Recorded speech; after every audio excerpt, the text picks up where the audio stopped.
గురుగారు నమస్కారం. శ్రీమాత్రే నమః. గురుగారు మీరు లలిత సహస్రనామాల్లో మనకేదైనా సమస్య ఉంది అన్నప్పుడు లలిత సహస్రనామాల్లో ఒక నామాన్ని చదువుకుంటే మనం అనుకున్న కోరికలు నెరవేరుతాయని చెప్పేసి పర్టికులర్గా మీరు చెప్తుంటారు. అవునండి. కానీ ప్రతి మనిషికి ఇబ్బంది పడేది ధనం. ఓకే. ఆ ధనం ఇది ఎవరికైనా కావాల్సిందే. కానీ ప్రతి ఒక్కరి దగ్గర ధనం నిలవాలంటే, లక్ష్మీదేవి నిలవాలంటే ఏ మంత్రం పఠించాలి? ఏ మంత్రాన్ని జపించాలి? ఎలా చేయాలి? ఒకటేనండి. మొట్టమొదటిగా అసలు ధనం రాకపోవడానికి 3 కారణాలు.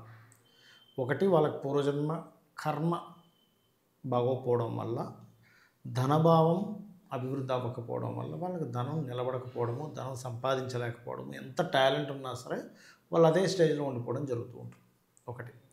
రెండవది వాళ్ళకి ధనస్థానము అంటారు జ్యోతిష్ శాస్త్రంలో. అంటే రెండవ స్థానం కానీ, లాభస్థానం కానీ, అంటే లాభస్థానం అంటే ధనం సంపాదించి వాళ్ళు ఎంజాయ్ చేయలేకపోతుంటారు. ఈ రకంగా కొన్ని స్థానాలు పాడైనప్పుడు, భాగ్యస్థానం పాడైనప్పుడు ధనం నిలబడదు. ఓకే. వాస్తుపరంగా కూడా ఉత్తర దిశ పాడైన ధనం నిలబడదు ఇంట్లో. ఉత్తర దిశ, ఆగ్నేయ దిశ, పడమర దిశలు.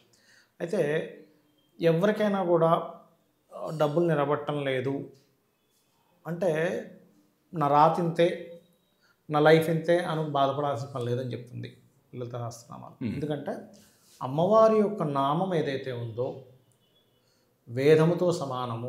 ఎందుకంటే వేదంతో సమానం ఎలా చెప్పగలరు? ఇప్పుడు మనకు వేదాలు ఎలా వచ్చాయి అంటే విష్ణువు నుంచి వచ్చాయని, లేకపోతే శివుడి యొక్క డమరకం నుంచి వచ్చిందని, శివుడి యొక్క చెప్పడం వల్ల వచ్చిందని చెప్తూ ఉంటారు. అవును సార్. అలాగే శివశక్తులు అంటే అమ్మవారు, శివుడి యొక్క శక్తి అమ్మవారు. అమ్మవార్ల నుంచి వచ్చిందే ఈ లలిత సహస్రనామాలు.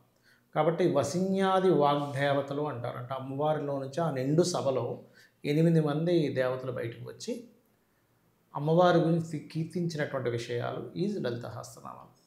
అవి వేదంతో సమానం, కానీ అందరూ చేసుకోవచ్చు. చాలామందికి ఉన్న అపోహ ఏమిటంటే అందరూ చేయకూడదేమో అమ్మో అంటారు.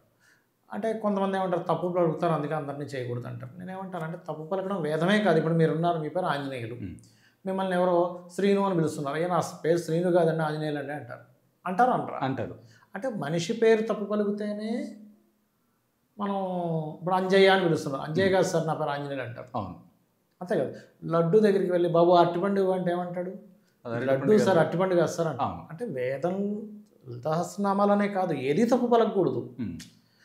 అది ఒకటైతే ఇంకోటి పలికితే దాని ఫలితం వేరే ఉంటుందని. అంతేగాని అక్కడ ఏదో అమ్మవారు కోపం వచ్చేసి మనల్ని ఏదో బాధ పెట్టేస్తుంది, మన మీద ఏదో త్రిశూలం పట్టుకొని వచ్చేస్తుందని కాదు దాని అర్థం.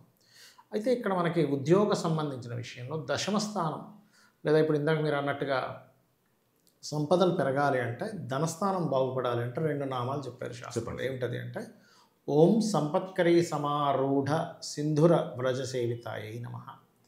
ఓకే. అదేవిధంగా ఓం ధర్మాధ్యక్ష ధనాధ్యక్ష ధనధాన్య వివర్ధినియే నమః. ఈ 2 నామముల్లో ఏదైనా ఒకటి తీసుకొని మీరు కనుక రెగ్యులర్గా చాంటింగ్ చేస్తూ ఉంటే ఖచ్చితంగా ధనాభివృద్ధి ఉంటుంది. మంత్రశక్తి ఏదైనా ఒక నామాన్ని రెగ్యులర్గా మనం చాంటింగ్ చేస్తూ ఉంటే మనకి ఏదైతే ఇప్పుడు పూర్వజన్మ కర్మ, ఇప్పుడు సర్వసాధారణంగా ఎందుకు మనకు ధనం నిలబడదు అంటే, మీరు ఎవరి జాతక చక్రంలో అయినా ఒక బలమైన గ్రహం ఒకటి ఉండదు వాళ్ళకి సరిగ్గా. అది ఉన్న గ్రహం కూడా అది ధనాన్ని ఇచ్చే గ్రహం అయి ఉండదు. ఓకే. అదేవిధంగా అందులో ముఖ్యంగా ధనాధిపతి వీక్గా ఉన్న, ధనం అంటే రెండవ స్థానాధిపతి వీక్గా ఉన్నా, లేకపోతే రెండవ స్థానానికి కోణస్థానాలైన దశమ స్థానం కానీ 6th లార్డ్ కూడా వీక్గా ఉన్నా ఆ ధనం యాక్టివ్ అవ్వదు. ఇవన్నీ ఒక ఎత్తు అయితే, ఇంట్లో ఉత్తర దిశ కూడా చాలామంది తెలియక ఏం చేస్తారంటే పింక్ కలర్స్ కానీ, రెడ్ కలర్స్ కానీ, ఎల్లో కలర్స్ కానీ ఉత్తరం వాల్కి వేస్తారు. దానివల్ల కూడా ధనం నిలబడదు. అక్కడ ఇస్త్రీ పెట్టెలు పెట్టడము, ఇట్లాంటి తప్పిదాలు చేస్తూ ఉంటారు. శాస్త్రంలో చెప్పింది ఏమిటి మనకి? ఉత్తరే నిధి సంస్థితం అంటే ఉత్తరం వైపు కుబేరుడు స్థానం అది. కాబట్టి ఉత్తరం ఈజ్ వాటర్ ఎలిమెంట్ వాస్తుపరంగా. కాబట్టి అక్కడ మీరు వైట్ కలర్ వేస్తే స్పేస్ ఎలిమెంట్ రావడం వల్ల వాటర్ ఎలిమెంట్ ఎక్స్పాండ్ అవుద్ది. సో మీకు కుబేర స్థానం బాగుంటుంది. ఉత్తరానికి బుధుడు అధిపతి, కుబేరుడు అధిపతి. కాబట్టి కుబేరుడు అధిపతి అవుతాడు. కాబట్టి మీరు అక్కడ బరువులు పెట్టకండి. బరువులు పెడితే ఏమైంది? అది వెయిట్ పెరిగింది అక్కడ. దానివల్ల ఆ స్థానం దెబ్బతింటుంది. ఇది చూసుకోవాలి. ఇంట్లో లైట్ గ్రీన్ కలర్ బల్బు లేదా మొక్కలు కానీ ఆగ్నేయంలో పెడుతుండాలి. పడమర గోడకి ఎప్పుడు కూడా, పడమర మధ్యలో ఎప్పుడు కూడా మీకు బాత్రూమ్ ఉండకూడదు. అది కూడా గెయిన్స్ అండ్ ప్రాఫిట్స్ని తగ్గిస్తుంది. వాస్తుపరంగా ఈ జాగ్రత్తలు తీసుకుంటూ మీ జన్మజాతకంలో 2, 10, 6 స్థానాలు లేదా పంచమ స్థానం ఇట్లా ఒక బిజినెస్ని బట్టి ఒక స్థానం ఉంటుంది. ఇప్పుడు బిజినెస్లో ధనం రావట్లేదు అంటే బుధుడు పాడై ఉంటాడు. ఇక్కడ ఇవన్నీ ఒక ఎత్తు అయితే అసలు మీకు ధనం ఏ రూట్లో వస్తుందనేది తెలుసుకోవాలి. ఈ మంత్రం ఏదైతే ఉందో ఇప్పుడు లలిత సహస్రనామంలో మనం చెప్పుకున్నాం కదా, ఓం సంపత్కరి సమారూఢ సింధుర వ్రజ సేవితాయ నమః అని. ఈ మంత్రం ఏదైతే ఉందో ఇది ఏం చేస్తుందంటే మొట్టమొదటిగా మీకు అసలు ఏ రూట్లో వెళ్తే మీకు డబ్బులు వస్తాయి ఆ రూట్కి తీసుకెళ్తుంది. ఇప్పుడు చాలామంది చూడండి, పెద్ద పెద్ద బిజినెస్ పీపుల్ ఉంటారు, వాళ్ళు ఎన్నో బిజినెస్లు చేస్తారు, కానీ వాళ్ళకి పడని బిజినెస్లో దానిలోకి వెళ్తారు, లాస్ అయిపోతుంది. మరి మిగతా వాళ్ళందరూ అదే బిజినెస్లో సక్సెస్ అయ్యారు, ఎందుకు రాలేదు ఈయనకి అంటే ఈ బిజినెస్లో ఈయనకి ధనయోగం లేదు. ఇప్పుడు ఈ ధనాధిపతి ఎవరితో కనెక్ట్ అయి ఉన్నాడో చూసుకోవాలి. ఇప్పుడు మనం రవితో కనెక్ట్ అయి ఉన్నాడు అనుకోండి, మెడికల్ రిలేటెడ్, ఆరోగ్యానికి సంబంధించిన ఇట్లా. చంద్రుడితో ఉన్నాడు, ఫుడ్ ట్రాన్స్పోర్ట్, చంద్ర శుక్రులతో కలిసి ఉన్నాడు, ఫుడ్ ట్రాన్స్పోర్ట్ ఎక్కువగా ఉంటుంది. లేదా చంద్ర శుక్రులతో ఒక్కోసారి లగ్జరీ ఐటమ్స్, అందమైనటువంటి వస్తువులు. కుజుడితో కలిసి ఉన్నాడు, security, police department, military, defence, ఇట్లాంటి వాటిలోకి వెళ్తూ ఉంటారు. గురువుతో ఉన్నాడు, నేర్పించడం, లేదా గురురాసుల్లో లేదా గురువుతో సంబంధం ఏర్పడింది, నేర్పించడం అట్లా. అది 8తో సంబంధం వచ్చింది, అకల్ట్ రిలేటెడ్, ఆస్ట్రాలజర్స్ అవ్వడం. ఉట్టి బుధుడితోనే కనెక్ట్ వచ్చింది ధనాధిపతి. అప్పుడు ఏదైనా మార్కెటింగ్ చేయడము, మీడియేటింగ్ చేసుకోవడము, మధ్యవర్తిత్వంగా ఉండే కొంతమందికి 6th కనెక్టివిటీ వస్తే అప్పులు ఇచ్చి డబ్బులు సంపాదించుకోవడం, డైలీ వేజ్ లాగా అలా ఉంటుంది.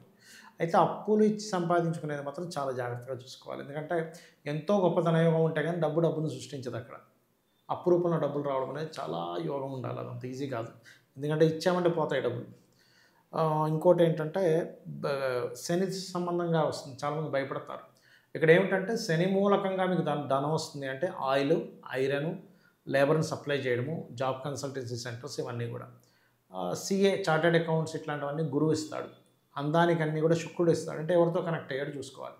రాహుకేతువులు సాఫ్ట్వేర్ కంపెనీస్ పెట్టుకోవడానికి. అంటే ఇక్కడ ఏమిటి, మొట్టమొదటిగా మీ జన్మజాతకంలో బలంగా ఉందా, బలహీనంగా ఉందా, ఏ ధనయోగపరంగా మీకు ఏం చేసుకోవాలి అంటే ఏ రూపంలో ధనయోగం ఉంది, దానికి మంత్రం ఏం చేసుకోవాలో తెలుసుకోవాలి. ఈ మంత్రం కూడా రోజు 40 నిమిషాలు తగ్గకుండా చేయాలి. చాలామంది తెలియక నేను 11 నిమిషాలు చేస్తున్నానండి అయినా నాకు రిజల్ట్ రావట్లేదు అంటే నేను ఒకటే అడుగుతాను, మీరు జిమ్కి వెళ్తారు బాడీ బిల్డ్ చేసుకోవడానికి, రోజుకు ఒక 4 సార్లు ఇలా వస్తున్నానంటే జీవితాంతం వెళ్ళండి, వస్తుందా అసలు మీకు కళ్ళు పెరుగుతాయి? 4 సార్లు అంటే ఎందుకు వస్తుంది? కనీసం ఒక 20 సార్లు, 30 సార్లు, ఒక అరగంట, గంట, ఓ 2 గంటలన్నీ వర్కౌట్లు చేసి దాని తగ్గట్టు ఫుడ్ తిని, ఆ వర్కౌట్ చేయడం కూడా ట్రైనర్ ఎలా చెప్పాడో అలాంటి ఫుడ్ తింటూ, అలాంటి వర్కౌట్ చేస్తూ అలా వెళ్తే అప్పుడు మీకు బిల్డప్ అవుతుంది మజిల్. ఒక మజిల్ బిల్డప్ అవ్వడానికే మీకు ఒక సిస్టమ్ ఉన్నప్పుడు, ఇంతసేపు చేయాలని ఉన్నప్పుడు, మీ పూర్వజన్మ కర్మ దగ్ధం అవ్వాలంటే ఎంత మీరు ప్రాక్టీస్ చేయాలి, అంతసేపు చేయాలి రోజు. కాబట్టి ఇది అర్థం చేసుకోవాలి. అది ఎందుకంటే మీరు చెప్పిన ధనం వెనకాల ఎంత మూలం ఉంటుంది, ఇన్ని కారణాలు ఉంటాయి. ఒక చెయ్యాలి, ఒక తప్పు జరుగుతుంది, ధనం మన దగ్గర నిలబడతలేదు అంటే ఇవన్నీ కారణాలు ఉంటాయి. వాస్తవపరంగా కానీ మన సొంత తప్పిదాలు కానీ వీటన్నిటినీ సరి చేసుకుంటూ అమ్మవారి మంత్రాన్ని జపిస్తే ఖచ్చితంగా వస్తుందండి. ఎందుకంటే శాస్త్రాల్లో చెప్పబడింది పూర్వజన్మ కర్మ దగ్ధం అవ్వడానికి 3 మార్గాలు చెప్పబడింది. 1 సూర్య నమస్కారాలు, 2 లలిత, 3 ఏదైనా ఆలయానికి వెళ్ళి సేవ చేయడం. ఇవే మార్గాలు. మీరు చెప్పినట్టుగా చేసుకోవాలి. మన ప్రేక్షకులందరూ ధనవంతులు అవ్వాలని కోరుకుందాం సార్. Thank you. శ్రీమాత్రే నమః.